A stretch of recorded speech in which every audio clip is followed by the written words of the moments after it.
Ethan's thumb traced her cheek, and Clara leaned into his touch like she'd been waiting her whole life for it. "I love you," she whispered. His hand stilled. Something broke behind his eyes. "You're too beautiful for me, Clara." His voice was raw, aching. "Your smile, your kindness, the way you see something good in a man like me when there's nothing there to find. You deserve someone who can give you the world. All I've got is this broken-down life and a heart that's been told it's worthless since I was 10 years old." He pulled his hand away, and the loss of his touch felt like drowning. "Don't," she begged. "Please don't do this." But he was already stepping back into the darkness. Before we continue, please subscribe to this channel and stay with me until the very end. Comment below with the city you're watching from, so I can see how far this story travels. Clara hadn't moved from that spot for 20 minutes after Ethan disappeared. She stood there beneath those uncaring stars, her hand still half raised, like she'd forgotten to lower it, listening to the silence he'd left behind. Finally, she dropped her arm and walked back to her truck. But she didn't cry. Something about the rawness in his voice told her this wasn't rejection. It was something darker, something he'd been carrying long before she'd arrived in this valley. She'd come to Sweetwater 3 weeks ago to photograph the ranch country for a travel magazine. The assignment was supposed to take 5 days. She'd stayed because of morning coffee at Rosie's Diner, because of the way mountains held the sunrise, because of a dozen small reasons she'd been telling herself right up until the moment Ethan Cole had looked at her with those storm-gray eyes, and she'd stopped pretending. The next morning, Clara found him anyway. He was fixing a section of fence along the northern property line of the Triple Creek Ranch where he worked. She parked her truck on the access road and walked across the field toward him, her boots collecting dew.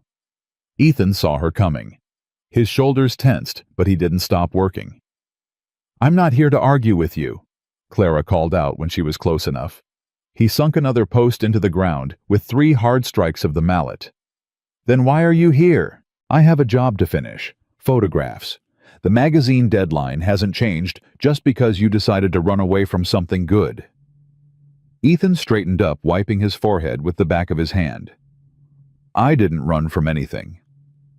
You walked away from me in the middle of a conversation. What do you call that? Being honest." His voice was flat. "Maybe the first honest thing I've done since you got here." Clara moved closer, stopping on the other side of the fence line. "You want honesty? Here's mine. I don't know what happened to you before I showed up, and I don't know what's making you believe you're not worth someone's time. But I'm not asking you to marry me, Ethan. I'm asking you to stop treating me like I'm too fragile to decide for myself who I spend time with." His jaw tightened. "You don't understand." "Then explain it to me." "I can't. Can't or won't, Ethan grabbed another fence post from the stack beside him, drove it into the ground harder than necessary. "What do you want from me, Clara? I want you to stop making decisions for me. I want you to stop deciding I'm too good or too beautiful or too anything. I want you to let me be a person who gets to choose same as you. You don't know what you're choosing. I know exactly what I'm choosing." Her voice didn't waver. "I'm choosing to stand in a wet field at 7 in the morning, talking to a man who'd rather break his back working than have coffee with someone who wants his company. That's my choice, Ethan. Mine. Not yours." He stared at her for a long moment. Something in his expression shifted, not softening exactly, but cracking just enough to let light through. "Coffee won't fix this," he said finally. "I didn't say it would, but it's a start." Ethan set down the mallet. He looked at the half-finished fence at the work still waiting, then back at Clara. "Rosie's, 20 minutes, I'll meet you there." She turned and walked back to her truck before he could change his mind. Big truck. Rosie's Diner sat on Main Street between the feed store and the post office. Clara was already in a booth by the window when Ethan arrived, and when he slid into the seat across from her, she noticed he'd changed his shirt. Rosie herself brought the coffee. "Well, look who finally decided to be social," she said, pouring Ethan's cup with a knowing smile. "Thought maybe you'd turned into a complete hermit out there." "Just busy, Rosie." "Mm-hmm. Busy." She winked at Clara. This one doesn't come to town much. You must be special.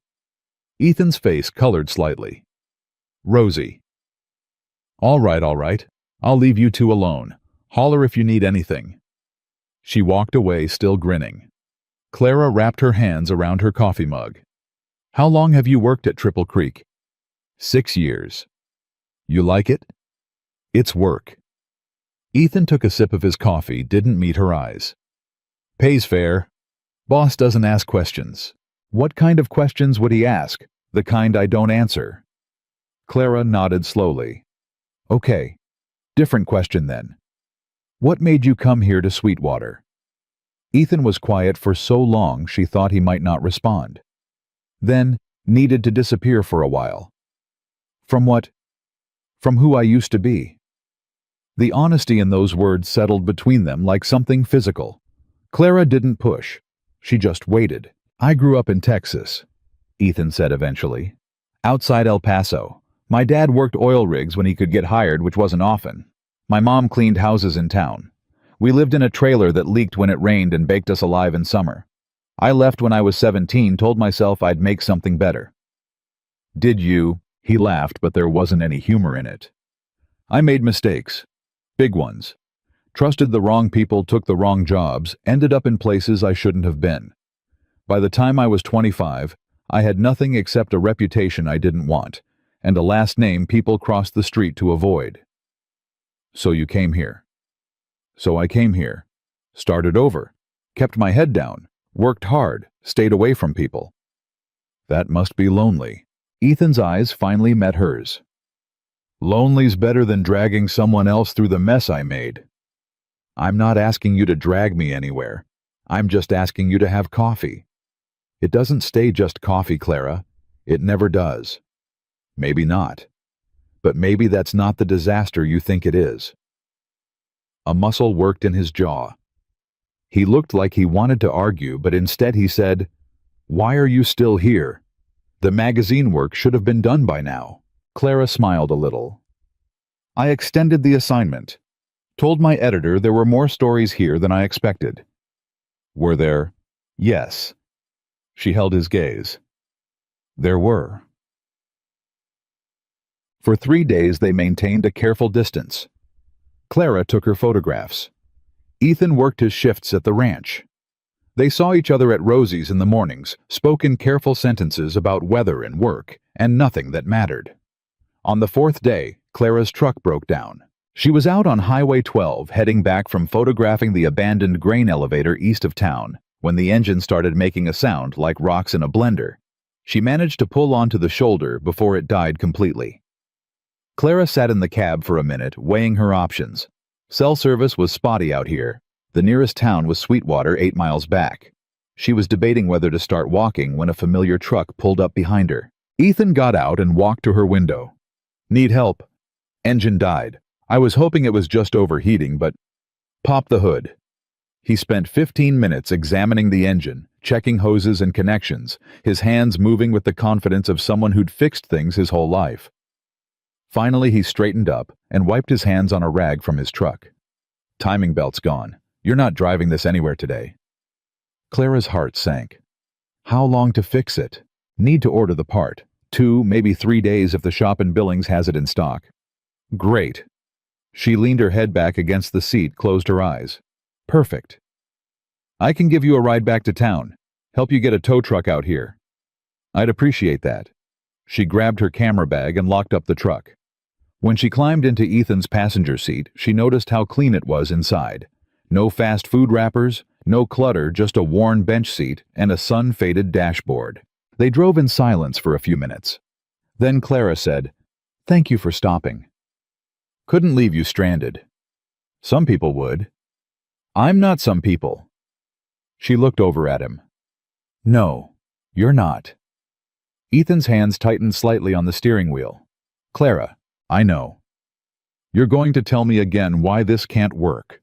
Why you're not good enough or not right or whatever story you've convinced yourself is true. But Ethan, I'm tired of hearing it, and I think maybe you're tired of saying it. You don't understand what you're asking for. Then tell me. Actually tell me instead of hiding behind vague warnings and walking away. He pulled the truck over to the side of the road and park. When he turned to face her, his expression was raw in a way that made her chest ache. "You want the truth? Fine. I've been in jail, Clara. 18 months in county lockup for aggravated assault when I was 23. Got into a fight outside a bar in Lubbock, put a man in the hospital. He'd been hassling a waitress, wouldn't take no for an answer, and I lost my temper. Judge didn't care about the why, just the what. When I got out, nobody in Texas would hire me. The ranch here took a chance because they were desperate for hands and didn't run a background check." He paused, watching her face for a reaction. Clara didn't flinch. "Is that it? Is that it?"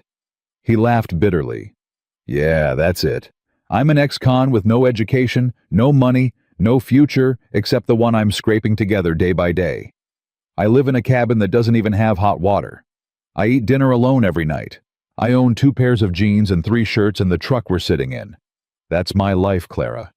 That's what I have to offer." "Okay, okay." His voice rose slightly. "That's all you've got to say. What do you want me to say? That I'm scared? That I think you're dangerous? I don't. I think you're a man who made a mistake trying to do the right thing, and you've been punishing yourself for it ever since." She reached across the bench seat, put her hand on his arm. "And I think the only person who can't forgive you for it is you." Ethan pulled his arm away gently. "You're making this into something it's not. I'm not some wounded hero waiting to be saved by the right woman. I'm just a guy who knows his limits." "No, you're a guy who's decided his limits before anyone else gets a say. That's different." "It's the same thing." "It's not." Clara's voice was firm but not unkind. "And you know it's not." They sat there in the stopped truck on the empty highway, the engine ticking as it cooled the Montana wind, pushing against the windows. Finally, Ethan put the truck back in drive. "I'll take you to the mechanics. You can arrange the tow." "Thank you." They didn't speak the rest of the way into town, but when Ethan dropped her off at the garage, his hand brushed hers as she reached for the door handle, and he didn't pull away quite as quickly as he had before. The next morning, Clara found Ethan at the Triple Creek barn mucking stalls.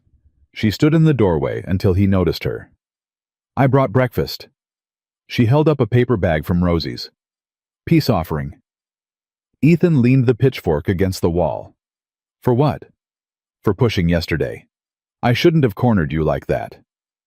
"You didn't corner me. You asked fair questions." "Still, I'm sorry if I made you uncomfortable." He walked over, took the bag, looked inside. "Biscuits and gravy. Rosie said it's your favorite." "It is." He pulled out the foam container, and for a moment something like gratitude crossed his face. "Thank you. Can I ask you something? Depends what it is. Why do you keep helping me? If you're so determined to push me away, why stop when my truck broke down? Why have coffee with me? Why accept breakfast?" Ethan was quiet for a long moment. "Because I'm not as strong as I pretend to be." The honesty in those words hit Clara like a physical force. She stepped closer, close enough that she could see the flecks of gold in his gray eyes, close enough that he could have reached out and touched her if he'd wanted to.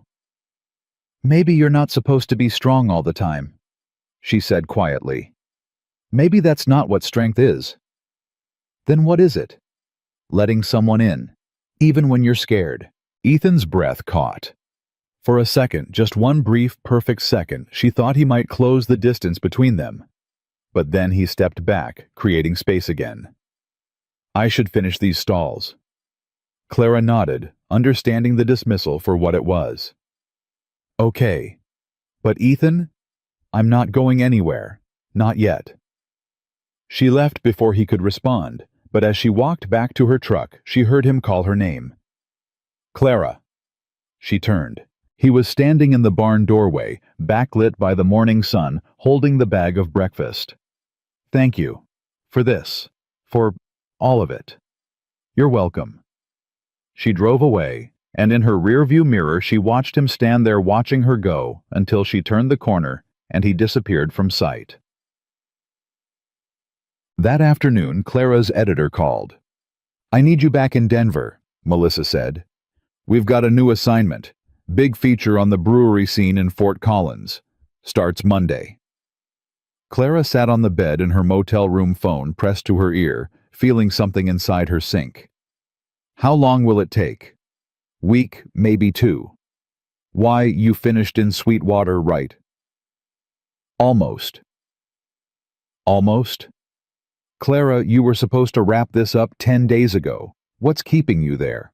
She thought about Ethan's gray eyes, about the way he'd said, "I'm not as strong as I pretend to be," about the careful distance he kept putting between them, even as something in him clearly didn't want to. Just tying up loose ends, Clara said. Well, tie them up faster. I need you in Fort Collins by Monday morning. This is a good opportunity, Clara. Don't make me regret giving it to you. I'll be there. She hung up and stared at the motel room wall. 2 days. She had 2 days left in Sweetwater. She found Ethan that evening at his cabin. It sat about 3 miles outside town, a small wooden structure with a sagging porch and a view of the mountains that made the shabbiness almost worthwhile. Clara had gotten the location from Rosie, who'd given her a long look before writing down the directions. "You sure about this, honey?" Rosie had asked. "No," Clara had admitted. "But I'm doing it anyway." Now she stood on that sagging porch, knocking on the door, wondering if this was the worst idea she'd ever had. Ethan opened the door in jeans and a t-shirt, surprise clear on his face. "Clara, what are you?" "I'm leaving Monday," she said. "New assignment, Denver." Something flickered across his expression, too quick for her to read. "Okay. I wanted to tell you myself, before I go. Appreciate that." They stood there separated by the threshold, neither moving. "Are you going to invite me in?" Clara asked finally. Ethan hesitated, then stepped back. "It's not much." She walked into a single room that held a bed, a table, 2 chairs, and a small wood stove. The walls were bare, except for one framed photograph of a sunset. Through a doorway, she could see a tiny bathroom. He wasn't kidding about the hot water. There was no water heater visible anywhere. "You live here?" The question came out before she could stop it. "Told you I didn't have much to offer." Clara turned to face him. "Ethan, this isn't you deserve better than this. It's what I can afford. The ranch doesn't pay you enough for a decent place. They pay me fair. I send most of it back to Texas. My mom's not doing well. Medical bills." That detail landed like a stone. Clara felt something shift in her understanding of him, not pity exactly, but a deeper comprehension of the weight he'd been carrying alone. "You've been taking care of her," she said. "Trying to. It's not enough, but it's what I can do." Clara moved closer to him. "Why didn't you tell me this before?" "Because it doesn't change anything. I'm still the guy living in a cabin with no hot water, sending every spare dollar to a woman who barely speaks to me anymore because she's ashamed of what I became. That's still my life, Clara. Adding context doesn't make it better. It makes you better. It makes you someone who takes care of people even when they've given up on you. That matters." Ethan's jaw worked. "You're leaving Monday." "I am." "Then what are we doing here? What's the point of this conversation?" "The point," Clara said, stepping close enough that she could feel the heat coming off him, "is that I wanted you to know. I wanted you to understand that leaving isn't my choice, it's my job. And I wanted to give you the chance to ask me to stay." His hands clenched at his sides. "I can't ask you that." "Why not?" "Because you'd say yes. And then you'd wake up 6 months from now in this cabin resenting me for keeping you in a place that's too small for who you are. You'd look at me and see all the things you gave up, and I can't—" His voice cracked. "I can't watch that happen." Clara reached up and put her hand on his cheek. He flinched, but didn't pull away. "You're so convinced you know how this ends," she whispered. "You've already written the whole story in your head, and you've made yourself the villain. But Ethan, what if you're wrong? What if the story you're afraid of isn't the one we'd write? I'm not wrong." But his voice wavered. "Then prove it. Let me stay for 1 more week. Just 1. Give us 7 days to see if this thing between us is real, or if it's just me being a romantic fool. Clara. 7 days, Ethan. And then if you still want me to go, I'll go. No arguments, no drama. But give us the chance to find out. He closed his eyes. When he opened them again, they were bright with something that looked almost like pain. I can't give you what you deserve. Stop deciding what I deserve. Let me decide that. You'll regret it. Maybe. But it'll be my regret, not yours. They stood there, her hand still on his face, his breathing uneven. The cabin was silent except for the wind outside and the hammering of Clara's heart. 1 week. Ethan said finally, the words pulled from somewhere deep and reluctant. 1 week. Clara dropped her hand and stepped back, giving him space. I should go. Let you think about this. Clara. She turned back. Why? He asked. Why are you fighting this hard for someone like me? She smiled, sad and certain all at once. Because someone should. And because maybe somewhere under all that armor you wear, you want someone to. She left him standing in that bare cabin, and as she drove back to town, through the gathering darkness, she thought about all the ways people save themselves by finally letting someone else try to save them too. She called her editor from the motel that night and bought herself 7 days. Melissa wasn't happy. Clara, this is getting unprofessional. What's in Sweetwater that's worth jeopardizing your career? A story, Clara said, which wasn't entirely a lie. Something bigger than I expected. It better be Pulitzer-worthy at this rate. Clara hung up and sat on the edge of the bed, wondering if she'd just made the smartest or stupidest decision of her life. The next morning, Ethan showed up at her motel room door at 6:30 with 2 cups of coffee and an expression that said he hadn't slept. Figured we should start this right, he said when she opened the door. If we're doing this, we're doing this. Clara took one of the cups, stepped back to let him in. You look terrible. Didn't sleep much. Second thoughts. About 100 of them. He sat down in the chair by the window, cradling his coffee. But I gave you my word. 1 week. You can still change your mind. I know. His eyes met hers. I'm not going to. Clara felt something warm unfold in her chest. Okay then. So what do we do with our first day? I have to work. Ranch doesn't stop because I'm having a crisis. Can I come with you? Ethan looked surprised. To the ranch. Unless that's against the rules. No rules against it. Just don't know why you'd want to spend your day watching me fix fences and feed cattle. Maybe I like watching you work. Something in his expression shifted, vulnerable and uncertain. You're serious. Completely serious. Besides, I brought my camera. Could get some good shots. All right then. He stood up, set down his coffee. Fair warning, though, it's not glamorous work. I didn't come here for glamorous. They drove out to Triple Creek in his truck, the morning light turning the valley gold. The ranch sprawled across 1,500 acres, owned by a man named Jack Morrison, who Ethan said was fair, but hard. He gave me a job when nobody else would, Ethan told her as they parked near the main barn. Didn't ask about my past, just told me to show up on time and work honest. I owe him for that. Jack himself appeared as they were getting out of the truck. A weathered man in his 60s with sharp blue eyes that took in Clara with frank curiosity. This the photographer? He asked Ethan. Yes, sir. Clara Hayes. She'll be shadowing me today if that's all right. Jack extended his hand to Clara. Jack Morrison. Welcome to Triple Creek. Just stay clear of the bulls and don't spook the horses. Yes, sir. He turned back to Ethan. North pasture fence is down. Cattle got through last night. Need you to round them up and get that section repaired before they wander any further. I'll handle it. Jack nodded and walked away. Clara noticed how Ethan's posture had changed, straighter, more formal. This was a different version of him than the one who'd sat in her motel room chair, looking uncertain.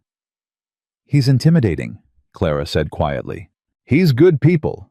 Doesn't suffer fools, but he's fair. Ethan headed toward the barn. Come on. We've got work to do. The next 4 hours taught Clara more about Ethan than all their previous conversations combined.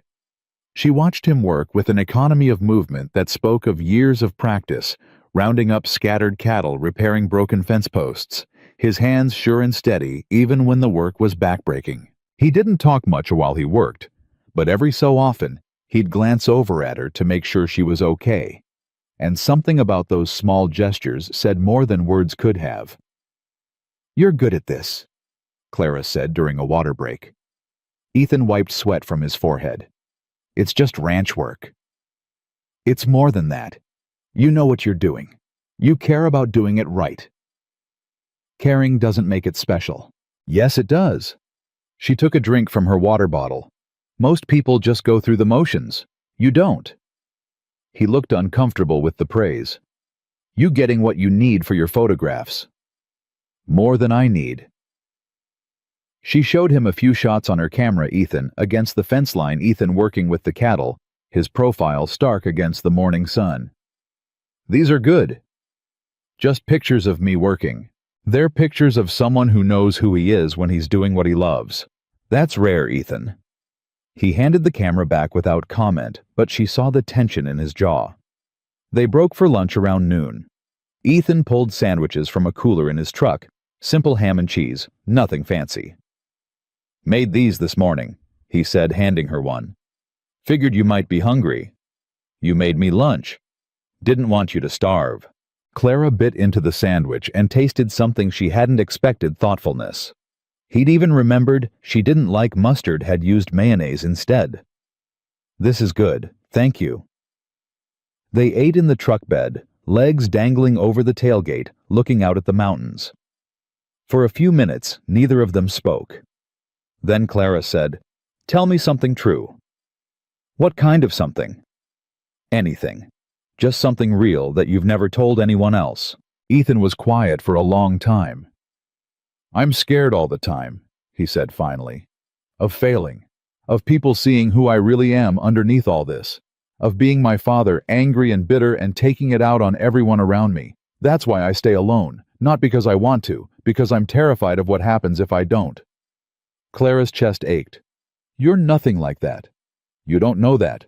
"I do know that. Your father wouldn't have stopped to help me when my truck broke down. He wouldn't send his money to take care of someone who's ashamed of him. He wouldn't be sitting here being honest about his fear. You're not him, Ethan. You're the person he should have been." "You make it sound simple." "It's not simple, but it's true." Ethan looked at her, then really looked at her, and something in his expression cracked open. "What are you doing to me, Clara?" "Giving you a week, that's all. Just a week to see what happens when you stop running." "And what if I can't stop?" "Then I'll know I tried, and so will you." He reached over and took her hand. The gesture was tentative, uncertain, but he didn't let go.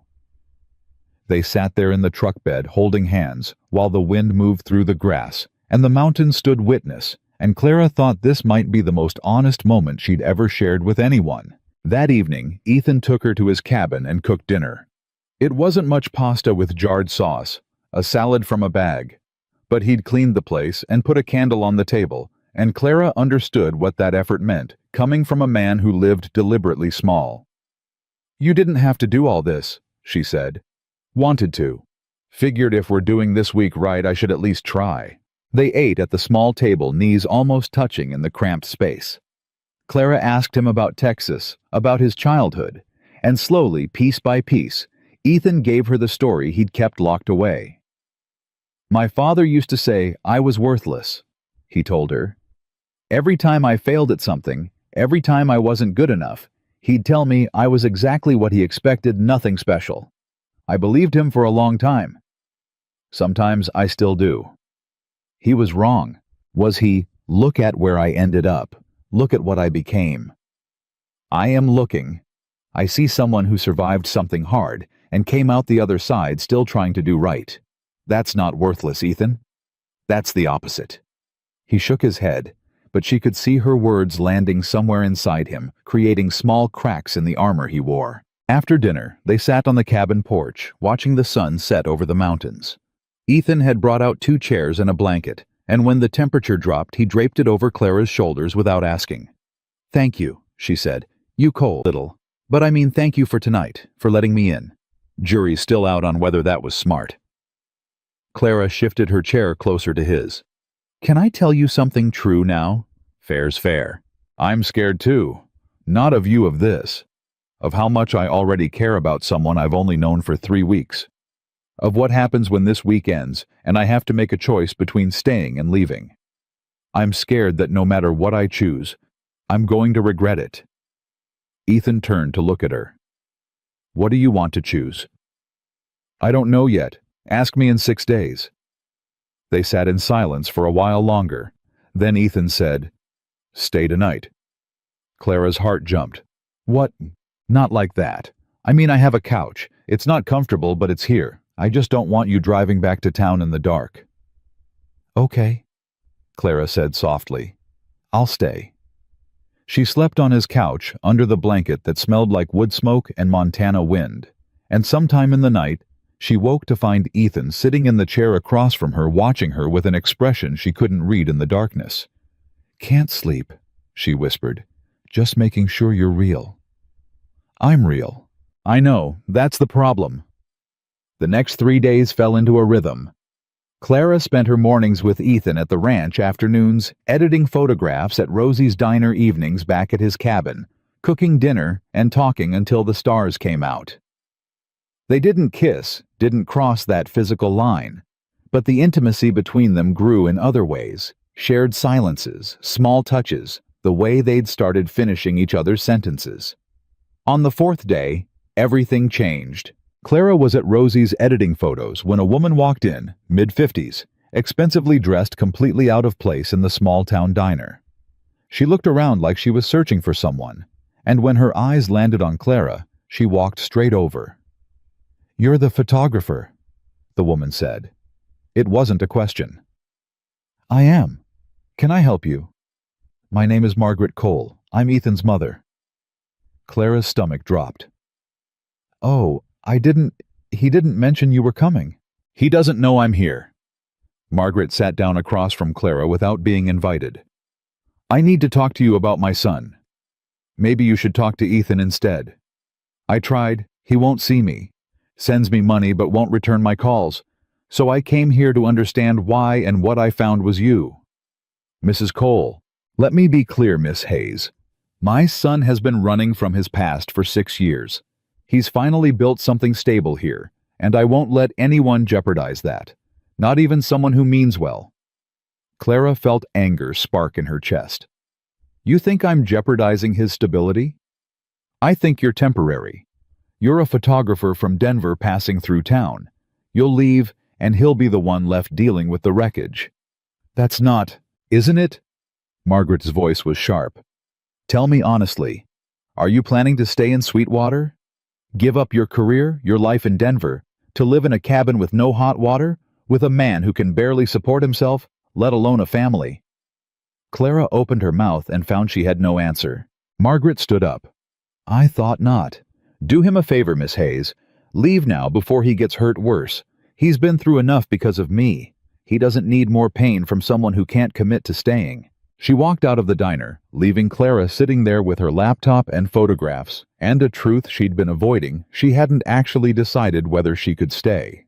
She'd been so focused on convincing Ethan to let her in that she hadn't asked herself the harder question: what happens after the weekends? Clara called Ethan. "Can you meet me now?" "What's wrong?" "I need to talk to you. It's important." He met her at the cabin 20 minutes later, still in his work clothes, concern clear on his face. "What happened?" "Your mother was here, in Sweetwater. She came to the diner."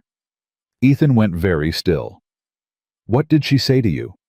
"She asked me if I was planning to stay, if I was going to give up my life to be here with you." Clara's voice shook. "And I realized I don't know the answer." "Clara!" "No, let me finish. I've been pushing you to open up, to let me in, to take a chance on this. But I haven't been honest about what I'm offering. I have a career I love, an apartment in Denver, a life I've built, and I don't know if I can walk away from that, even for you." Ethan's face had gone carefully blank. You're leaving. I don't know what I'm doing. That's the problem. Then what was this week for? What was any of this for if you were just going to leave anyway? To see if it was real. To give us a chance. A chance at what? A week of pretending we could make this work before you go back to your real life and I go back to being alone. His voice was rising. You want to know why I didn't want to do this? This is why. Because I knew you'd leave. Everyone always does. That's not fair. Isn't it my father left when I was 12? My mother stopped believing in me before I was 20. Every person I've ever cared about has decided I wasn't worth the trouble of staying. Why would you be any different? Because I'm here. Because I'm trying. Trying isn't the same as staying, Clara. And I can't do this again. I can't let myself hope and then watch you walk away. The words hit Clara like a slap. So what are you saying? I'm saying maybe my mother was right. Maybe this was a mistake from the beginning. Maybe I should have stuck with my first instinct and kept my distance. You don't mean that. Don't I? Ethan's eyes were bright with something that looked like pain. You're going to leave. Whether it's Monday or next month or a year from now, you're going to wake up and realize this life isn't enough for you, that I'm not enough. And I'd rather end this now than wait for that day to come. Clara felt tears burning her eyes. I'm not asking for promises, Ethan. I'm just asking for honesty about what we both want. What I want doesn't matter. It never has. Stop saying that. Stop deciding you don't deserve good things. I'm not deciding anything. I'm just facing facts. You have a whole life waiting for you in Denver. I have this cabin and a job that barely pays enough to survive. We're not on the same level, Clara. We never were. So that's it. You're going to push me away again because you're scared. I'm being realistic. You're being a coward. The words hung between them, sharp and unforgiving. Ethan flinched like she'd hit him. Get out, he said quietly. Ethan. Get out of my house, Clara. Go back to your motel. Go back to Denver. Just go. Clara grabbed her bag with shaking hands. At the door, she turned back. For what it's worth, I think you're wrong. About yourself, about us, about all of it. But I can't make you see that. Only you can. She left, and this time when she drove away, she didn't look in the rearview mirror. She spent the next day packing her things at the motel, her phone silent. Ethan didn't call. She didn't call him. The week they'd promised each other had collapsed into bitter words and old wounds, and Clara couldn't see a way to fix it. On her last evening in Sweetwater, Rosie found her at the diner. Heard you're leaving, Rosie said, sliding into the booth across from her. News travels fast. Small town honey. Everything travels fast. Rosie studied her face. You gonna tell me what happened between you and that boy? He pushed me away. Again. And you let him? Clara looked up sharply. What was I supposed to do? He told me to leave. Ethan Cole has been telling people to leave since the day he got here. Doesn't mean it's what he actually wants. Rosie leaned forward. You know what his problem is? He's spent his whole life being told he's not good enough. By his daddy, by his mama, by every person who looked at his record and decided he was trash. And now here you come, someone actually good and kind, and his brain can't make sense of it. So he does what he knows how to do. He runs you off before you can run off yourself. I wasn't running off. Weren't you? Rosie's voice was gentle but firm. His mama showed up and asked if you were staying and you didn't have an answer. That's running, honey. Just a different kind. The truth of it settled over Clara like a weight. I don't know how to stay. I don't know how to make it work. Nobody knows how to make it work at the beginning. That's what faith is for. You jump and figure out the flying part on the way down. Rosie stood up. Question is he worth the jump? Because if he is, you better tell him before you leave tomorrow. Give him something to hold on to besides that fear of his. Clara sat in the empty diner long after Rosie walked away, thinking about jumps and faith and all the ways fear makes people small. That night, she drove back to Ethan's cabin one last time. His truck was there, which meant he was home. Clara sat in her car for a full minute, hands gripping the steering wheel before she found the courage to get out. She knocked. No answer. She nodded this time. "Ethan, I know you're in there. Your truck's here and the light's on. Open the door." Silence. "I'm not leaving until we talk. I'll stand out here all night if I have to." The door opened. Ethan stood there, looking like he hadn't slept in 2 days, his eyes shadowed and his jaw tight. "What do you want, Clara?" To finish the conversation we started. The real one, not the one where we both got scared and said things we didn't mean. "I meant what I said." "No, you didn't. You meant the fear talking through you. There's a difference." She pushed past him into the cabin before he could stop her. "Rosie told me something tonight. She said you've been running people off your whole life because you're so convinced they're going to leave anyway. And she's right, isn't she? That's exactly what you did to me." I was protecting both of us. From what? From being happy? From taking a chance on something good? Clara turned to face him. "Your mother came here to scare me off. She told me I'd leave you eventually, that I couldn't commit to this life. And you know what the worst part was? She was half right. Not because I don't care about you, I do more than I expected to, but because I was so busy trying to get you to let me in, that I never stopped to figure out what I was actually offering." Ethan's expression flickered. "So what are you offering?" "I don't know yet.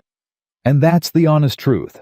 I have a job I love and a life in Denver that matters to me. I can't just throw that away on a whim. But I also can't walk away from you without trying to figure out if there's a way to make this work. There isn't. How do you know? Have you even tried to imagine it? Or did you just decide it was impossible the second things got complicated?" "Clara, answer the question, Ethan. Did you even try?" His hands clenched at his sides. "What's the point of trying when the math doesn't work? You live 4 hours away. You have a career that takes you all over. I have a job I can't leave, and a mother I'm supporting. How do we make that work without one of us sacrificing everything?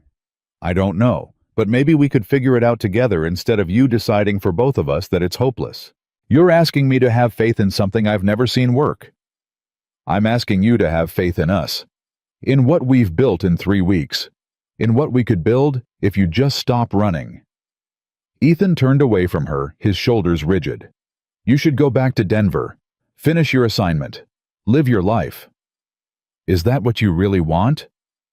"It's what makes sense." "That's not what I asked." Clara moved closer to him. "Look at me, Ethan. Look at me and tell me you want me to leave." He turned slowly. When their eyes met, she saw everything he was trying to hide. The longing, the fear, the desperate hope he was crushing under the weight of his own certainty. "I can't give you what you need," he said, his voice barely above a whisper. "You keep saying that like you know what I need better than I do, but you don't. You don't get to decide my needs, Ethan. Only I do. Then what do you need? Tell me. Because from where I'm standing, you need someone stable. Someone who can offer you a future that doesn't involve freezing in a cabin every winter and scraping by on ranch wages. Someone who doesn't send you away every time he gets scared. That's not me, Clara. That's never going to be me." Clara closed the distance between them until she was close enough to see the gold flecks in his gray eyes. "What I need is someone honest.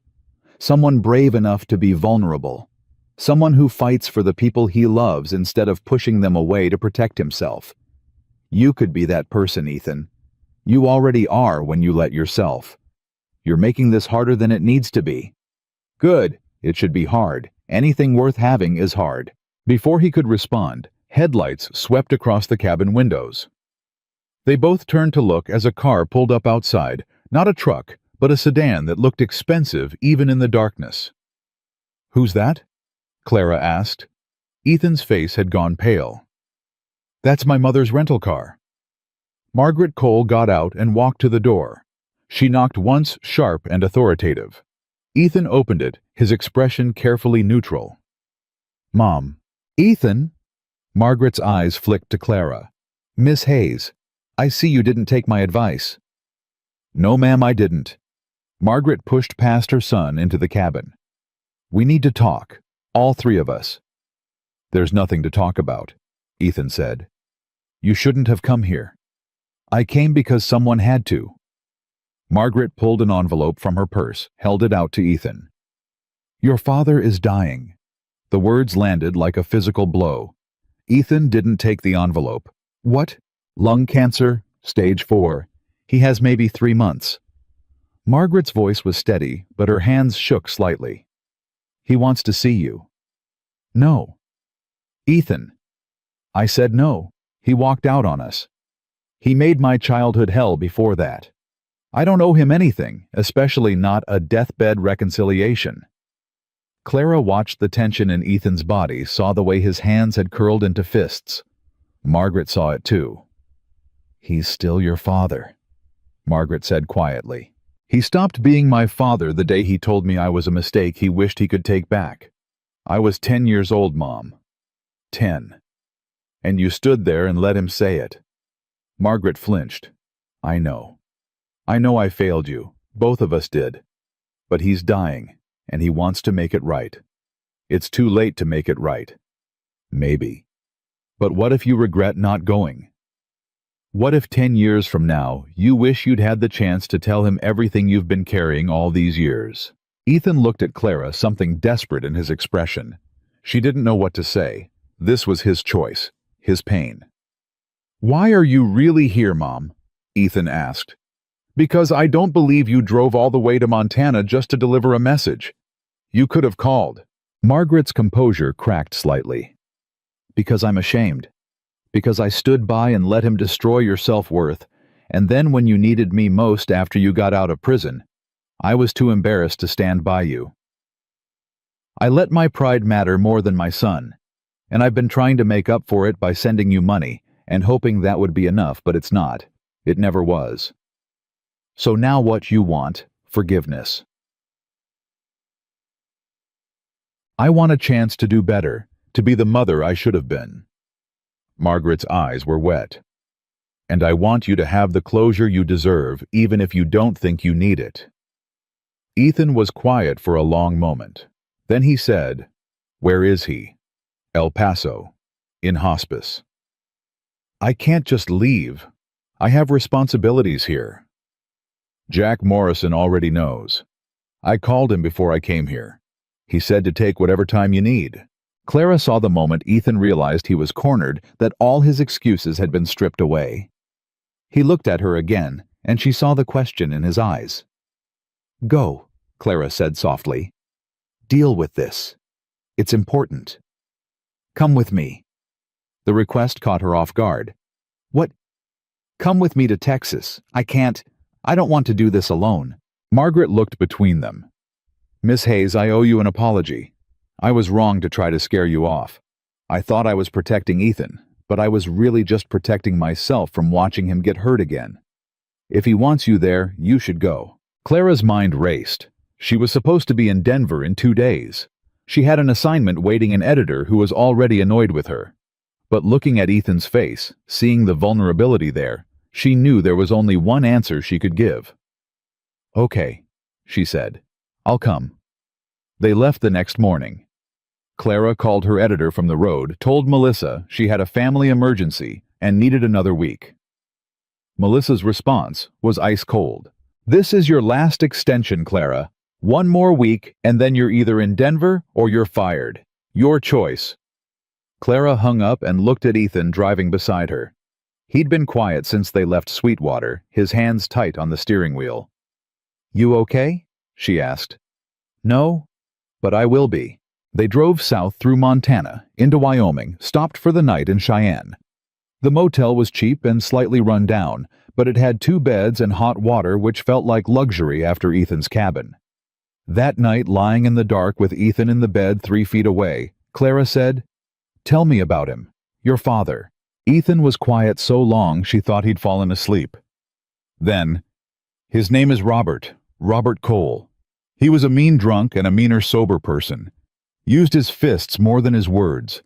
Told me I was worthless so many times I started believing it was my name. I'm sorry.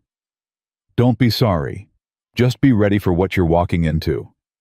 He's not going to be some sweet dying man looking for redemption. He's going to be the same bastard he always was, just weaker. Then why are we going? Because my mother was right about one thing. I don't want to regret not going. I want to look him in the more time and know that I'm better than he ever gave me credit for. Clara reached across the space between the beds and found his hand in the darkness. You are better. You're so much better than he could ever see. Ethan held her hand like it was the only thing keeping him anchored. I'm scared, Clara. I'm scared I'll get there and all that anger I've been carrying will just disappear. Or worse, that it won't. That I'll still be that 10-year-old kid desperate for his father to love him. Whatever happens, you're not alone. I'm here. Why? Why are you doing this for me? Clara thought about all the easy answers she could give, all the ways she could deflect. Instead, she told him the truth. Because somewhere in the last 3 weeks you stopped being just a cowboy in Montana and became someone I can't imagine my life without. And that terrifies me, but I'm done running from things that scare me. She felt him tense. Clara, you don't have to say anything. I just wanted you to know. They fell asleep holding hands across the space between beds, and when Clara woke in the middle of the night, Ethan had moved to sit in the chair beside her bed, watching over her like he was afraid she might disappear. They reached El Paso late the next afternoon. The hospice facility was clean and efficient, the kind of place designed to make dying as comfortable as possible. Margaret met them in the lobby, looking smaller than she had in Montana. He's been asking for you, she told Ethan, every day since I left. Is he coherent? Most of the time. The pain medication makes him drift, but he knows who he is. He knows why he's here. Ethan nodded once, his face carefully blank. Clara started to step back to give them privacy, but Ethan caught her hand. Stay with me, please. They walked down the hall together, Margaret leading the way. She stopped at a door marked 217, knocked softly, then pushed it open. Robert Cole was a skeleton of a man lying in a hospital bed. Clara could see Ethan in his bone structure, in the shape of his jaw, but where Ethan carried himself with quiet strength, Robert just looked hollow. His eyes opened when they entered. They fixed on Ethan with an intensity that made Clara's skin prickle. You came, Robert said, his voice rough and weak. I'm here. Ethan's voice was flat. Mom said you wanted to talk. I wanted to say I'm sorry. For which part? For the beatings? For the words? For walking out? You're going to need to be more specific. Robert's mouth twisted. Even dying there was cruelty in that expression. Still got that smart mouth. Guess I didn't beat all the defiance out of you. Ethan's hand tightened on Clara's. Is that your apology? Reminding me of the abuse? I'm dying, boy. Least you could do is show some respect. Respect. Ethan's voice was low and dangerous. You want respect from the son you told was worthless. From the kid you made feel like every breath he took was a burden. You don't get respect just because you're dying, Dad. You have to earn it. And you never did. Margaret stepped forward. Robert, please. You said you wanted to make amends. I wanted to see him. See if he amounted to anything. Robert's eyes traveled over Ethan with cold assessment. Guess not. Still just a ranch hand scraping by. Just like I said you'd be. Something inside Ethan seemed to break. Clara felt it in the way his hand went slack in hers, saw it in the way his shoulders dropped. We're leaving, Ethan said. Running away. That's all you know how to do, isn't it? Run when things get hard. Ethan stopped at the door. When he turned back, his face was composed, but his eyes were burning. You're right. I do run. I learned it from watching you. You ran from every responsibility, every promise, every chance to be better. The difference is, I'm trying to stop. I'm trying to be different than you. And you know what I already am. You're nothing. You'll always be nothing. Maybe. But I'd rather be nothing on my own terms than something on yours. Ethan looked at his father one last time. I came here hoping to find something closure, understanding, I don't know. But all I found was confirmation that you're exactly who you always were. A small, bitter man who needed to make everyone around him smaller just so you could feel big. He walked out. Clara followed, but not before she saw the expression on Robert's face, not remorse, not regret, just rage that he was losing his final chance to wound his son. Margaret caught up with them in the parking lot. "Ethan, wait. Why did you bring me here, Mom? Did you really think he'd changed? That he'd be some transformed man asking for forgiveness? I hoped. You hoped wrong. He's the same person he always was. And you know what the worst part is? You let him do this to me one more time. You brought me here knowing what he was like, and you let him tear me down again." Margaret's face crumpled. "I'm sorry. I thought maybe seeing you successful, seeing you strong." "Successful? I live in a cabin with no hot water, Mom. I send you most of my paycheck because you raised me to believe I owe you that. I spent 6 years hiding in Montana because I couldn't face the world with a criminal record. That's not success. That's survival. You're a good man, Ethan. Better than both of us. I know I am. But I didn't learn that from you or him. I learned it in spite of you." He turned to Clara. "Let's go." They drove to a motel on the edge of town. Ethan didn't speak the entire way. When they got to the room, he sat on the edge of the bed and put his head in his hands. Clara knelt in front of him. "Talk to me." "I don't know what to say. I thought I was ready for that. I thought I could handle seeing him and it wouldn't matter. But standing there listening to him tell me I'm nothing, God. Clara, it was like being 10 years old again. Like nothing I've done in the last 15 years mattered. It matters. You matter. Do I? Because right now I feel like he was right. I am nothing. I've built nothing. I've become nothing." Clara took his face in her hands, made him look at her. "Listen to me. That man in that hospice bed is dying bitter and alone because he spent his whole life tearing people down instead of building them up. You are not him. You are kind and hardworking and honest. You take care of people even when they don't deserve it. You're trying every day to be better than what you came from. That's not nothing, Ethan. That's everything." "Then why does it feel like I'm failing?" "Because you're measuring yourself by his standards instead of your own. You're letting him define success when his whole life was a failure." Ethan's eyes were wet. "I don't know how to stop hearing his voice in my head telling me I'm not enough." "Then we'll find new voices, better ones, mine if you'll let me." Clara's voice shook. "I see you, Ethan, the real you. And what I see is someone worthy of love, someone worthy of good things, someone who deserves to be chosen, not left behind. Clara, I'm staying." The words came out before she'd fully decided them, but the moment they were spoken, she knew they were true. "What? I'm staying. Not in El Paso, God, no. But in Montana, with you. I'll figure out how to make it work with my career. Freelance, remote assignments, something. But I'm not walking away from this. From us. You can't do that. You'll lose everything. I'll lose my job, maybe, but I won't lose you, and right now that matters more." Ethan pulled back. "No, I won't let you sacrifice your career for me. It's not your decision, it's mine." "Clara, you don't understand." "I understand perfectly. You're scared that if I give up something important for you, I'll resent you for it later. But Ethan, I'm not your mother. I'm not staying out of obligation or guilt. I'm staying because I want to. Because what we have is worth more to me than a job that keeps me on the road 11 months out of 12. What if you're wrong? What if 6 months from now you wake up and realize you made a mistake? Then I'll deal with it. But I'd rather take that risk than spend the rest of my life wondering what we could have been."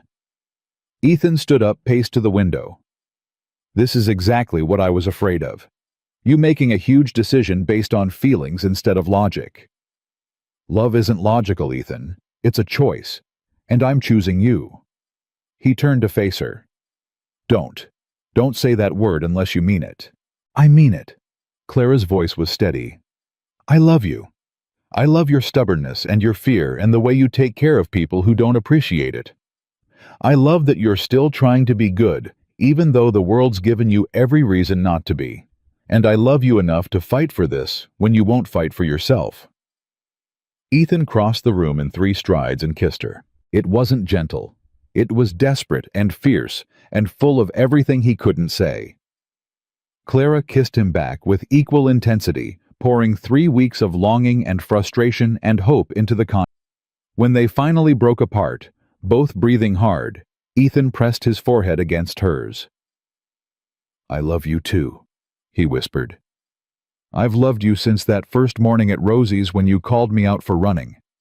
I just didn't know how to admit it. So admit it now. I love you, Clara Hayes, and I'm terrified of what that means." "Me too, but we'll figure it out together." They spent the night holding each other, talking through logistics and fears and possibilities. Clara would give notice to her magazine, would transition to freelance photography. Ethan would talk to Jack about building onto his cabin, making it livable for 2 people. They'd take it slow. They agreed, give themselves time to adjust. But first, they had one more thing to do.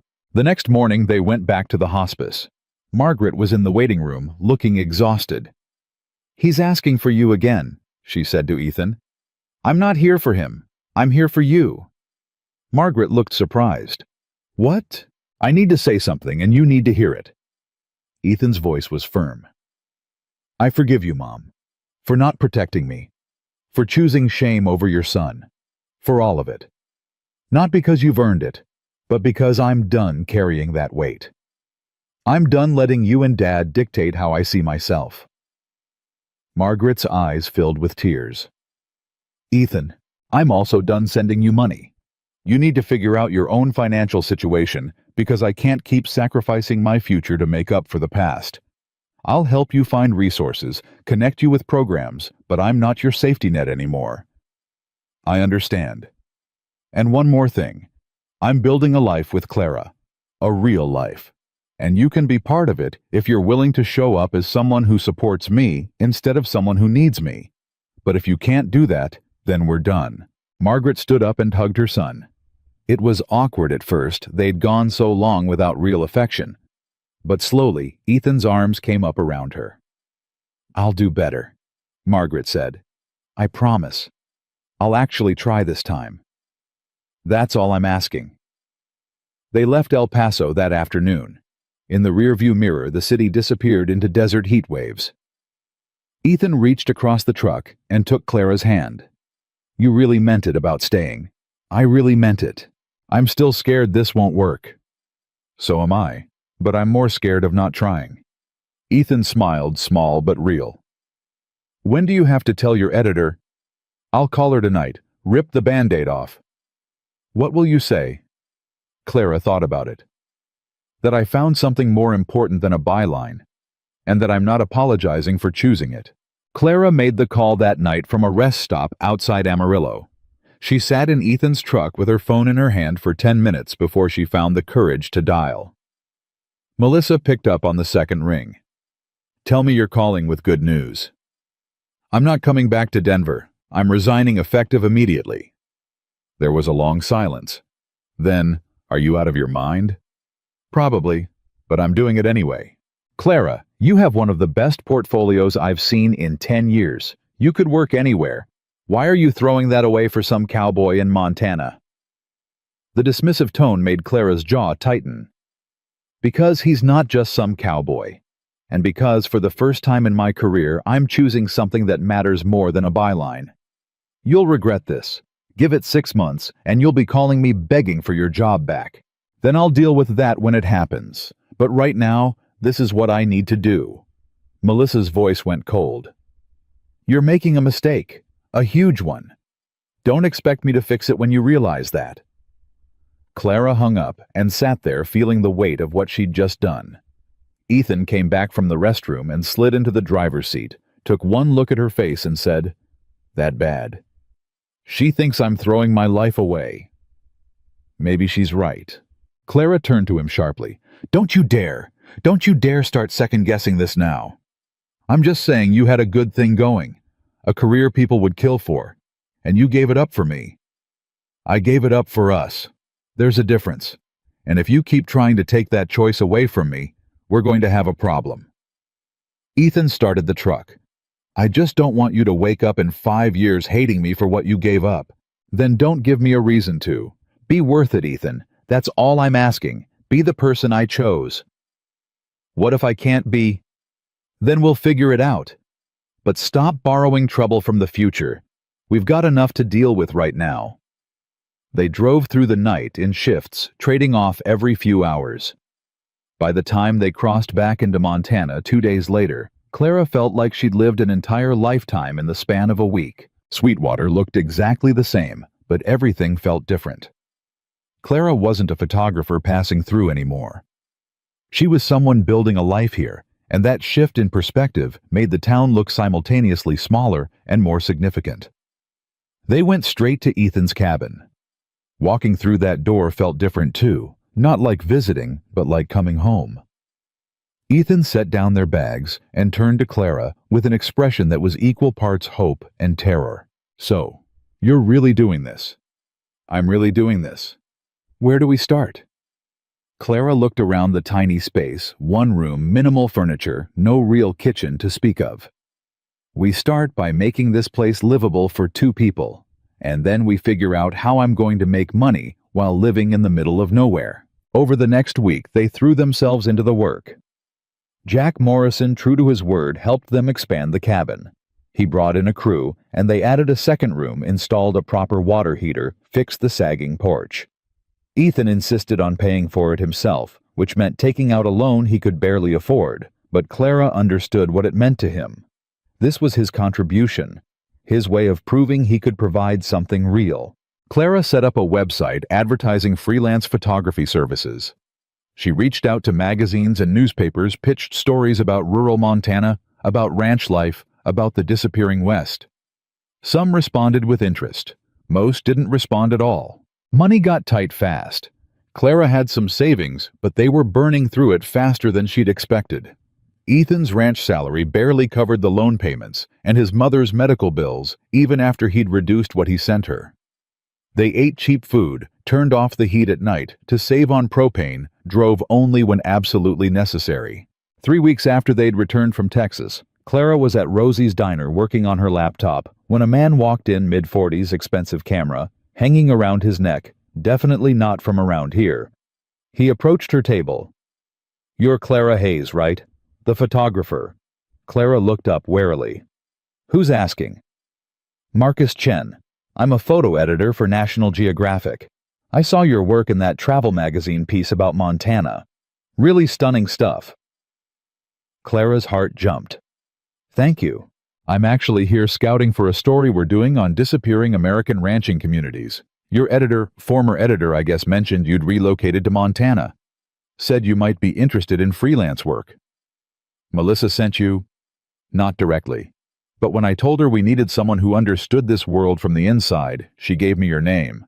Said you were the best she'd ever worked with, even if you were crazy for leaving." Marcus pulled out a chair. "Mind if I sit?" They talked for an hour. The assignment would take 3 months, would pay more than Clara had made in a year at the magazine, and would give her legitimate credentials as a freelance photographer. It was exactly the break she needed. There was only one problem. "The catch is you'd need to travel," Marcus said. "We're documenting ranches across 5 states: Montana, Wyoming, Colorado, New Mexico, Texas. You'd be on the road most of that time." Clara felt her stomach sink. "How much time?" 2 weeks in each location, give or take. You could come home between shoots, but the schedule's pretty tight." "Can I think about it?" "Sure, but I need an answer by Friday. We start shooting in 2 weeks. Clara went home to the cabin and found Ethan repairing fence posts in what would eventually be their front yard. She told him about the offer. He listened without interrupting, his face carefully neutral. When she finished, he said, "You should take it." Just like that. "It's a good opportunity, great money, exactly the kind of work you wanted." "It would mean being apart for 3 months." "I know. And you're okay with that?" Ethan drove the post into the ground with 3 hard strikes. "I'm not okay with it, but I'm also not going to be the reason you turn down a job that could launch your freelance career. We just got back together. We're still figuring out how to live in the same space. Going away for 3 months right now seems like terrible timing." "When would be good timing?" There's never going to be a perfect moment, Clara. You taught me that. She studied his face, trying to read what he wasn't saying. You're scared I'll leave and not come back. Little bit, yeah. I'm not, Ethan. I'm not going to disappear the second things get hard. I know that up here, he tapped his head. Getting my gut to believe it is harder. Clara walked over and took the mallet from his hands. Look at me. I'm taking this job because it's good money and good work, but I'm coming back. Every break they give me, I'm coming back here, to you, to this cabin we're building together. That's not going to change just because I'm working in Wyoming or Texas for a few weeks. You promise? I promise. He pulled her close, held her tight enough that she could feel his heart hammering against her chest. Okay, then take the job. Make it work. Clara called Marcus that afternoon and accepted. The next 2 weeks were a blur of preparation, buying equipment, planning her route-making lists of what she'd need. Ethan helped where he could, but she could see the tension building in him as her departure date approached. The night before she left, they lay in bed in the dark, neither sleeping. Talk to me, Clara said. About what? About what you're thinking right now. Because I can feel you pulling away, and I need to know why. Ethan was quiet for a long moment. What if you get out there and realize how much bigger the world is than Sweetwater? What if you remember what it was like to have a real career and decide this life isn't enough? This life is enough. You are enough. You say that now. But Clara, I've watched you work. You come alive when you're behind that camera. You get this energy, this purpose. What if you get out there and remember that feeling and realize you can't have it stuck in Montana with me? Clara turned on the bedside lamp, made him look at her. Listen to me very carefully. I love photography. I always will. But I also love you.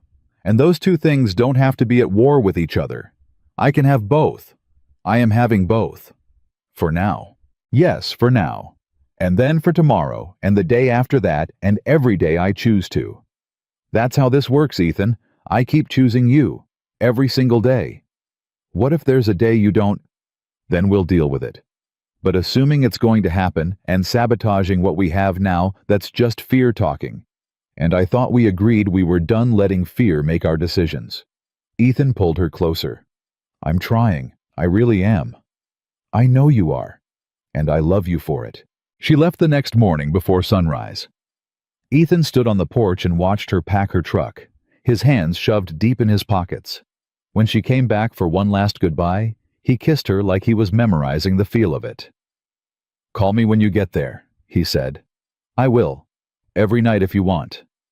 I want? Then that's what you'll get. Clara touched his face. I love you. That's not changing just because I'm working. I love you too. Be safe. The first location was a ranch outside Billings, only 2 hours away. Clara called Ethan that night as promised, then the next night, then the next. They fell into a routine calls before bed texts throughout the day. Ethan sending her pictures of the cabin improvements, Clara sending him shots from her work. But by the second week, the strain was starting to show. Ethan's texts got shorter, less frequent. When they talked on the phone, he sounded distant. What's wrong? Clara asked on their 10th night apart. Nothing, just tired. Ethan, don't do this. Don't shut me out because I'm not physically there. I'm not shutting you out. Yes, you are. I can hear it in your voice. Talk to me. He sighed heavily. It's just hard, Clara. Coming home to an empty cabin every night. Cooking for one. Waking up alone. I thought I could handle it, but it's bringing up all this old stuff about being left behind. Clara's chest ached. I'm not leaving you behind. I'm working. There's a difference. I know that logically, but feelings aren't logical.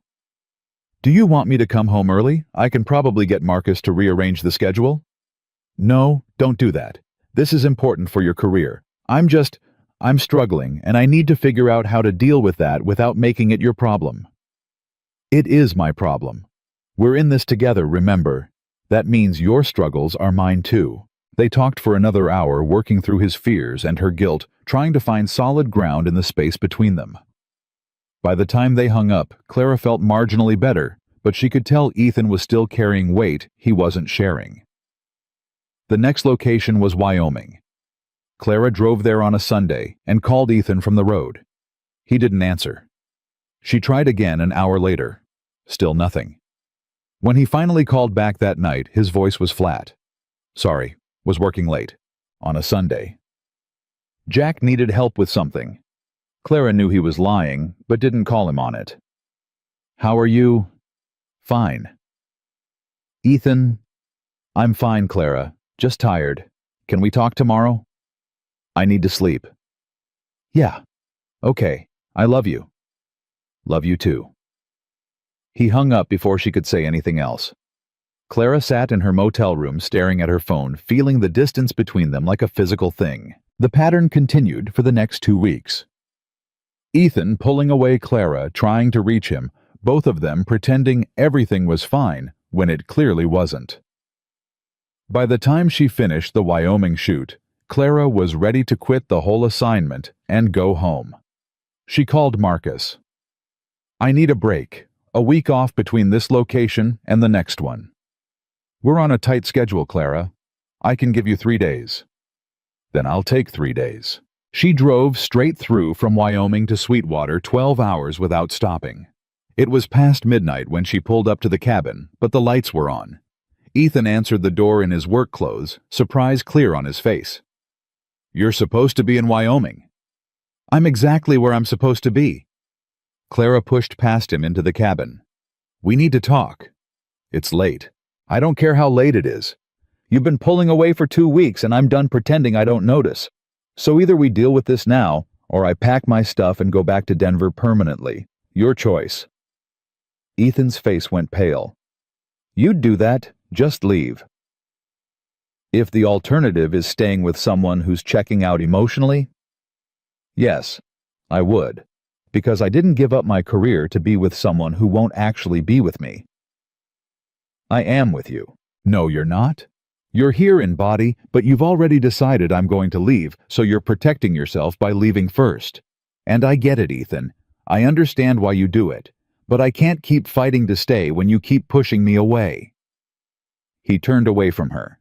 You don't understand what it's like, watching you drive away, wondering if this is the time you don't come back. You're right. I don't understand, because every time I leave, I tell you I'm coming back. I call you every night. I text you throughout the day. I do everything I can to show you this is real, and it's still not enough. It's not about you not being enough. Then what is it about?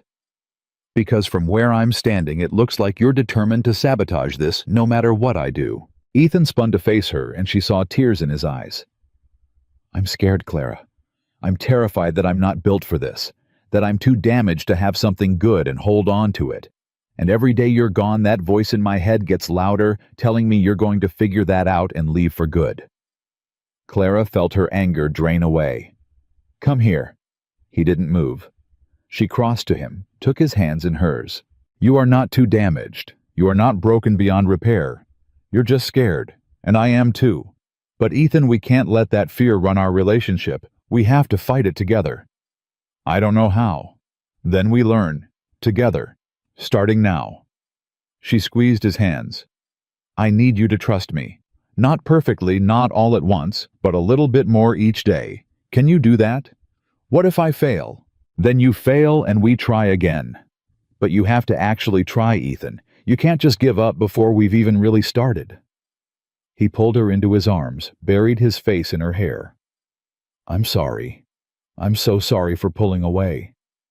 I know. But you have to stop. You have to let me in even when it's scary. I'll try. I promise I'll try. They spent the next 3 days reconnecting, talking honestly about their fears, making plans for how to handle the rest of the assignment, setting boundaries about communication. By the time Clara left for Colorado, they were on steadier ground, but she could still see the fear in Ethan's eyes when he kissed her goodbye. The Colorado shoot went better. Ethan texted her regularly. Actually answered when she called, seemed more present in their conversations. Clara started to relax, started to believe they might actually make this work. Then Jack Morrison called her on her third week in Colorado. "Clara, it's Jack. We need to talk about Ethan." Her stomach dropped. "What happened? Is he hurt?" "Not physically, but he's not doing well. He's himself into the ground, pulling double shifts, barely eating or sleeping. I'm worried about him. I'll come home." "That's not what he needs. He needs to learn how to function without you there holding him together. But I thought you should know. Thank you for telling me." Clara hung up and immediately called Ethan. He answered on the fifth ring, sounding exhausted. "Jack called me," she said without preamble. Damn it, he had no right. "He was worried about you. So am I. What's going on?" "Nothing. I'm fine." "Don't lie to me, Ethan. We agreed we weren't going to do that anymore." He was quiet for a long moment. Then, "I can't sleep. Every time I close my eyes, I see you deciding not to come back. It's driving me crazy, so I just work until I'm too tired to think. Ethan, this has to stop. You're going to make yourself sick." "I don't know how to stop. I don't know how to turn off my brain." Clara made a decision. "I'm coming home this weekend. Just for 2 days. We're going to deal with this." "You can't keep coming home every time I have a bad week. Watch me." She drove back to Sweetwater on Friday night and found Ethan asleep at the kitchen table, his head on his arms. He looked thinner with dark circles under his eyes that made her heart ache. She woke him gently. "Hey, I'm home." He lifted his head, blinked at her like he wasn't sure she was real. "Clara." "Yeah, it's me. Come on, let's get you to bed." She guided him to the bedroom, helped him out of his boots. He fell asleep almost instantly, and she sat beside him, watching him breathe, wondering how they were going to survive the next 6 weeks of her assignment, when he was barely surviving the weeks they'd already done. The next morning, she made him breakfast and sat him down. "We need to make some changes." "I know. I'm sorry. Stop apologizing and listen. First, you're going to start seeing someone, a therapist. There's one in Billings who specializes in trauma and anxiety. Jack already gave me her number." "Clara, I can't afford—" "We'll figure it out. This is more important than money. Second, you're going to stop working double shifts. You need sleep and you need to take care of yourself. Third, I'm going to come home every other weekend instead of waiting until breaks between locations. Marcus approved it. You're rearranging your whole schedule for me." "Yes, I am, because that's what people do when they love each other. They adjust, they compromise, they show up." Ethan's eyes were wet. "I don't deserve you." "Probably not, but you're stuck with me anyway." He laughed a small broken sound and pulled her into his lap. "I'm going to get better at this. I promise." "I know you are, but you have to actually do the work, Ethan. I can't do it for you." "I will. I'll call the therapist on Monday." They spent the weekend together, quiet and careful with each other. Sunday evening came too quickly, and Clara had to drive back to Colorado. This time when Ethan kissed her goodbye, she felt less fear in it, more trust. "I love you," he said. "Thank you for not giving up on me." "I'm not giving up. Not now, not ever."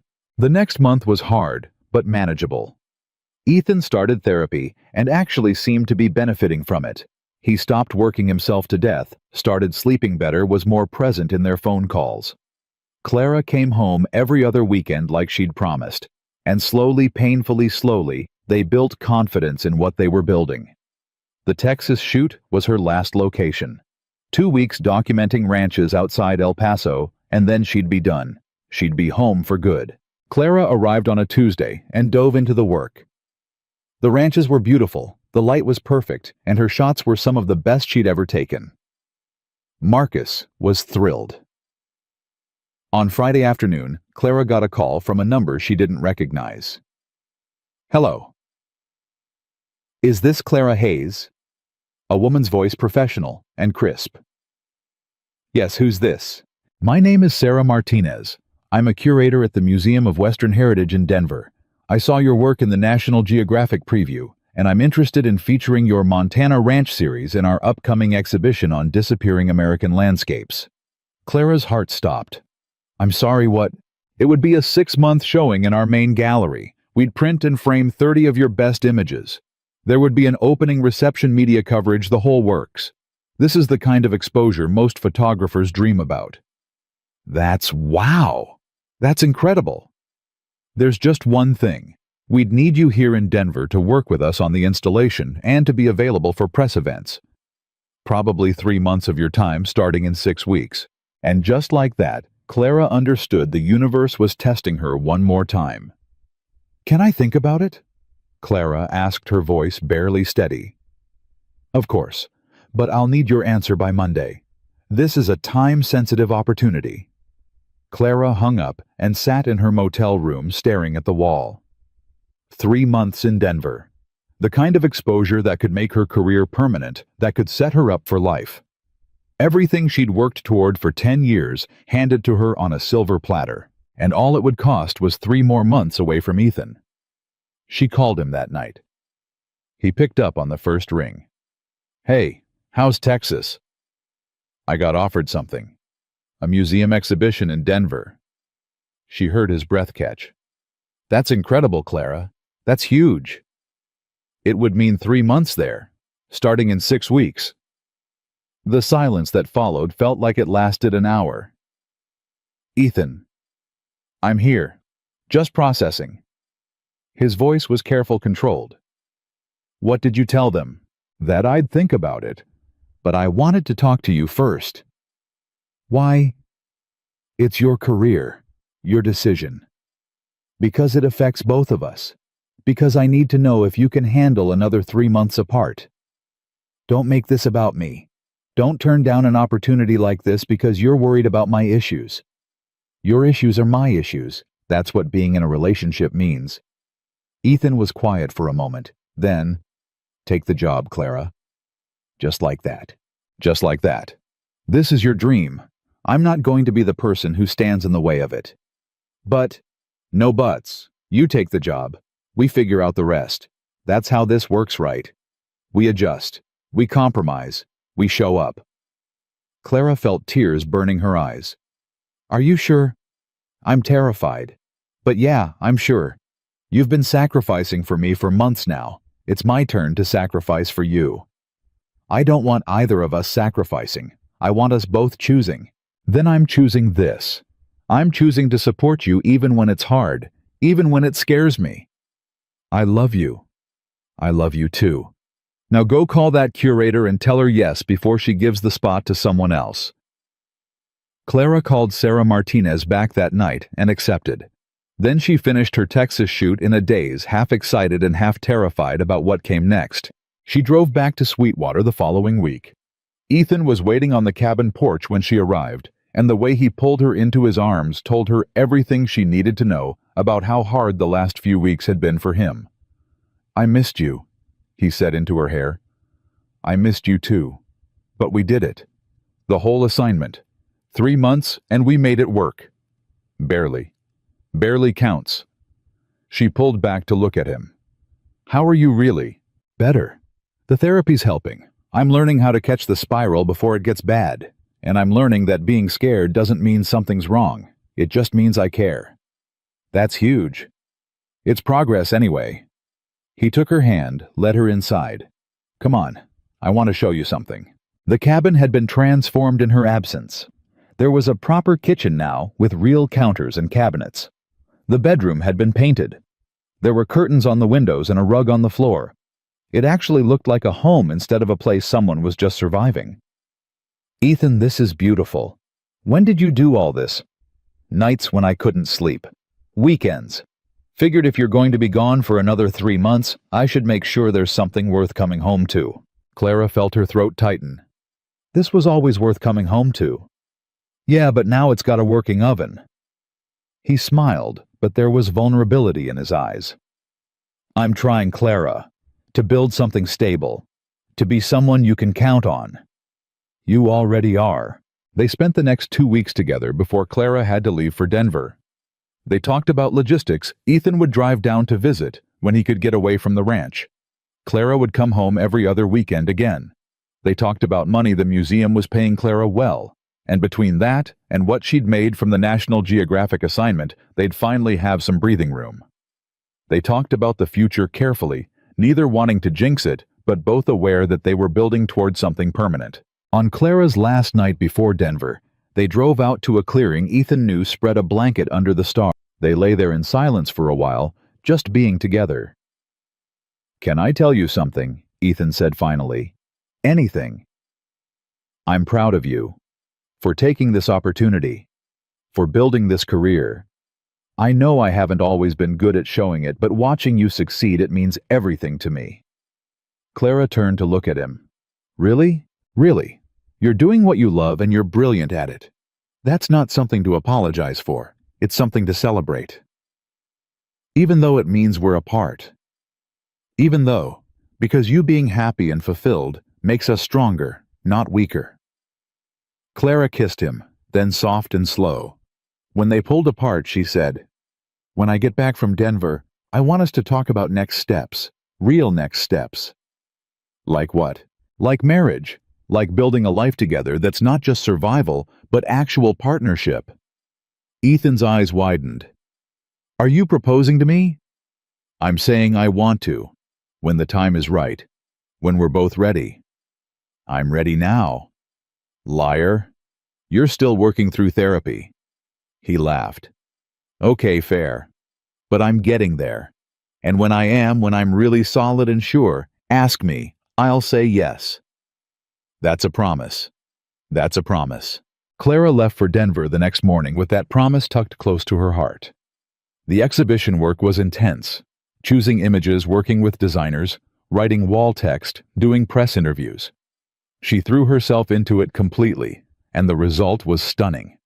Her photographs of Montana ranches, of cowboys and cattle, and endless sky captured something essential about a world that was disappearing. The opening reception was packed. Art critics, photographers, museum donors, all of them circulating through the gallery saying complimentary things about her work. Clara smiled and answered questions and felt oddly hollow in the middle of all the attention. She kept looking at the door, hoping to see Ethan walk through it. He'd promised to come, had driven down that morning, but the opening started an hour ago and there was still no sign of him. Clara checked her phone for the 20th time. No messages. Sarah Martinez appeared at her elbow. "You okay? You look distracted." "I'm fine, just waiting for someone." "Well, you should mingle. There's a collector from New York who wants to talk about buying prints." Clara forced herself to focus. She talked to the collector, to the critics, to everyone who wanted a piece of her attention. But part of her mind stayed focused on that door, wondering where Ethan was trying not to spiral into old fears. Finally, 2 hours into the reception, he appeared. He was wearing clothes she'd never seen before, a button-down shirt, nice jeans, actual dress shoes instead of his work boots. He looked uncomfortable and out of place, but he'd shown up.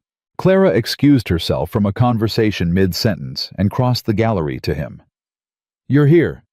I'm sorry I'm late. There was an accident on the highway. Traffic was backed up for miles.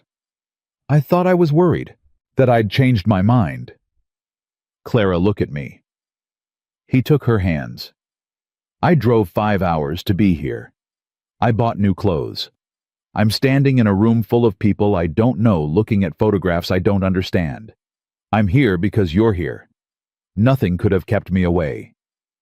She wanted to kiss him, but they were surrounded by people. "Thank you, for coming, for all of it, for all of—" "You're brilliant, you know that. These photos, Clara, they're incredible.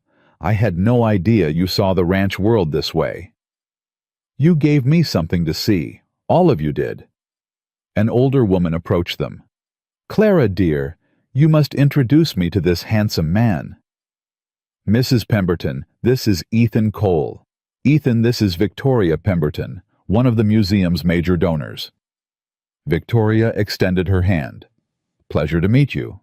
Are you a photographer as well?" "No, ma'am. I'm a ranch hand. Most of what you're looking at in these photos, that's my world." "How fascinating.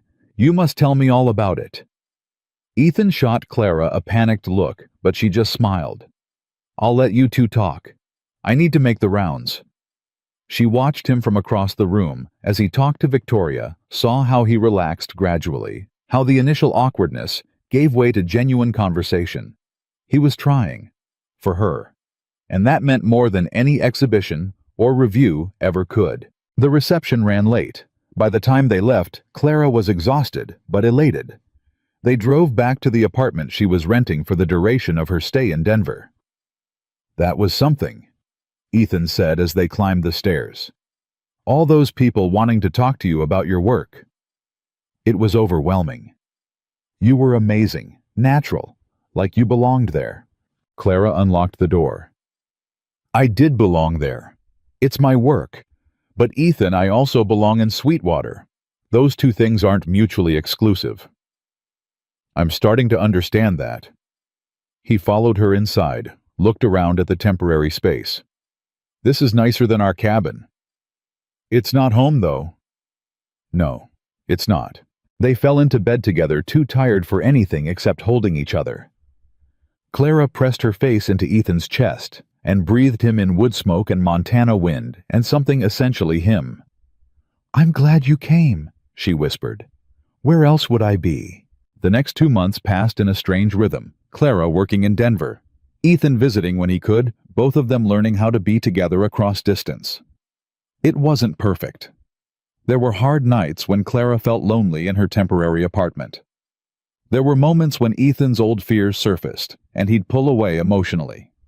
But they were learning to catch those moments faster, to talk through them, instead of letting them fester. Clara came home to Sweetwater every other weekend like she'd promised.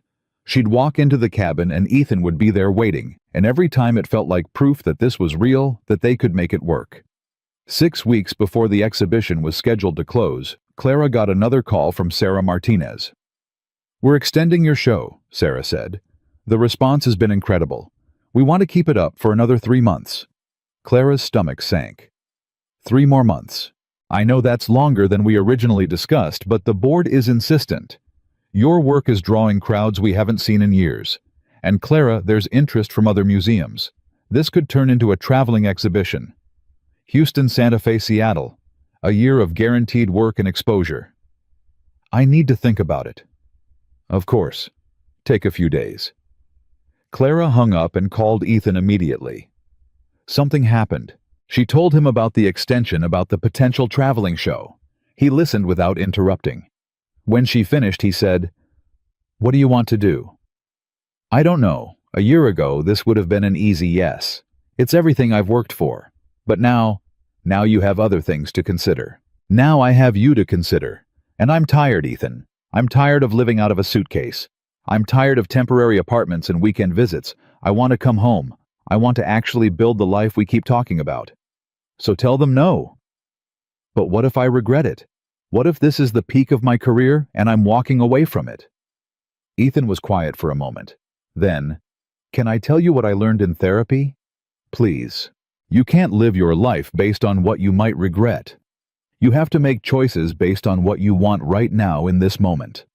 And trust that future you will understand why you made the choice you made." "When did you get so wise?" "When I started paying someone $100 an hour to teach me how to think." He paused. "But Clara, for what it's worth, I think you already know what you want. You're just scared to admit it." "What do I want?" "You want to come home. You want to stop chasing the next big thing and start building something stable. You want what we have in Sweetwater more than you want a year on the road showing your work." Clara felt tears on her face. "You're right. That's exactly what I want."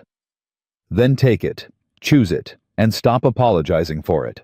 She called Sarah back the next day and turned down the extension. Sarah tried to convince her to reconsider, painted pictures of the opportunities she was walking away from. Clara listened politely and then said no again.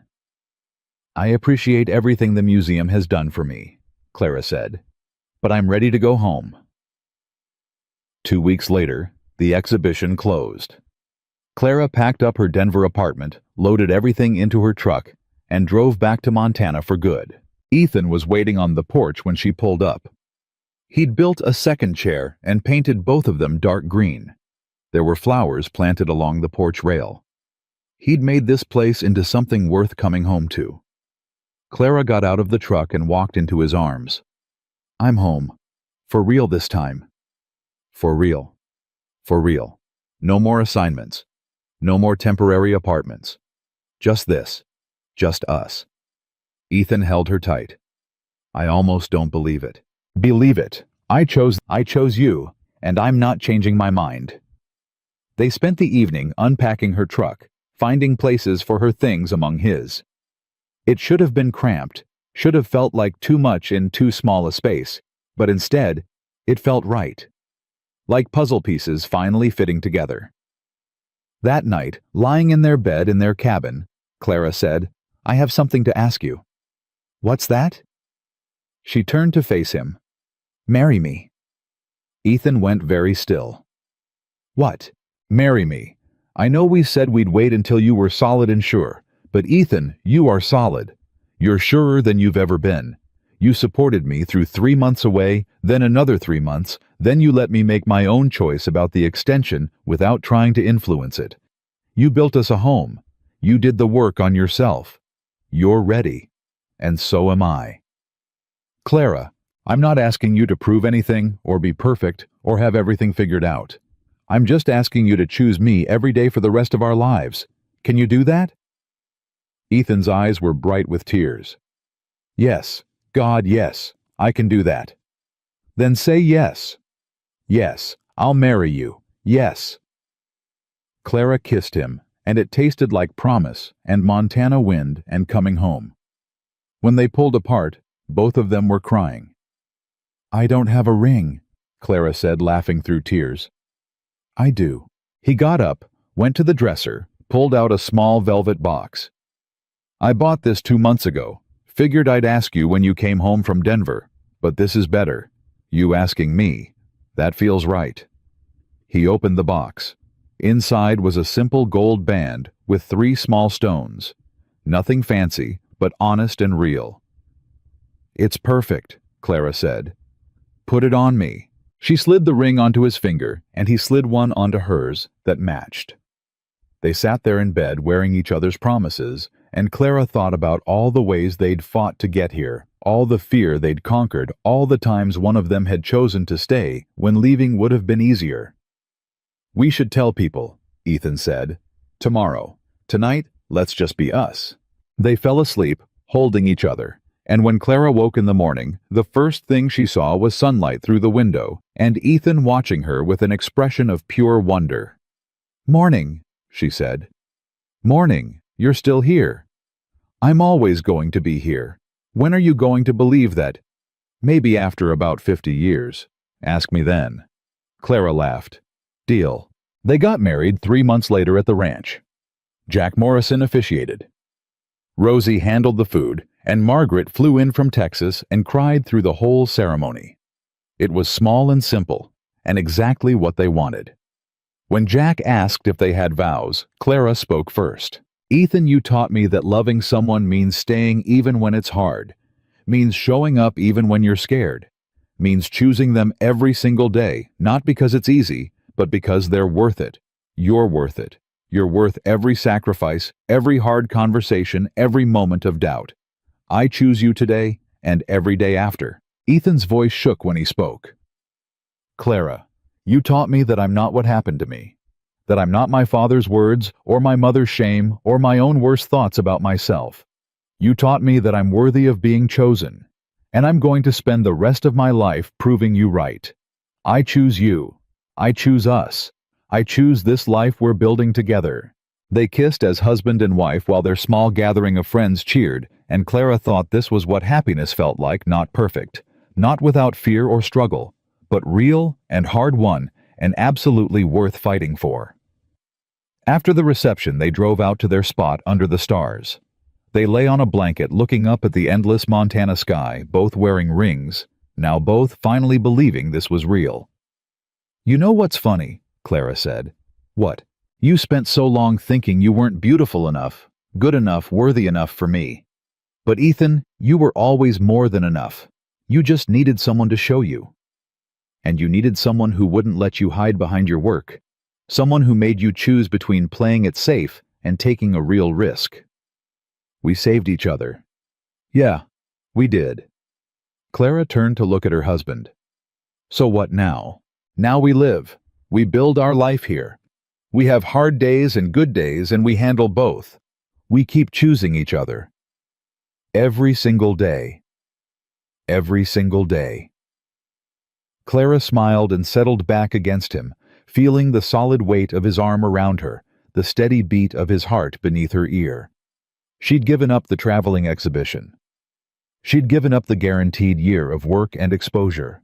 She'd chosen a cabin in Montana and a man who'd spent his whole life believing he wasn't enough. And she'd never made a better choice. Because loving someone wasn't about finding someone perfect or easy or without scars. It was about finding someone worth staying for, worth fighting for, worth choosing every morning when you woke up and every night when you fell asleep. It was about building something real together, brick by brick, choice by choice, day by day. Ethan Cole had whispered that she was too beautiful for him, had tried to choose her happiness over his own, had nearly walked away to protect her from himself. But Clara had stayed, had fought, had chosen him right back. And together, they'd built something neither of them could have built alone, a love that was hard-won and honest and absolutely unshakable. She was home, she was chosen, and she was exactly where she was meant to be.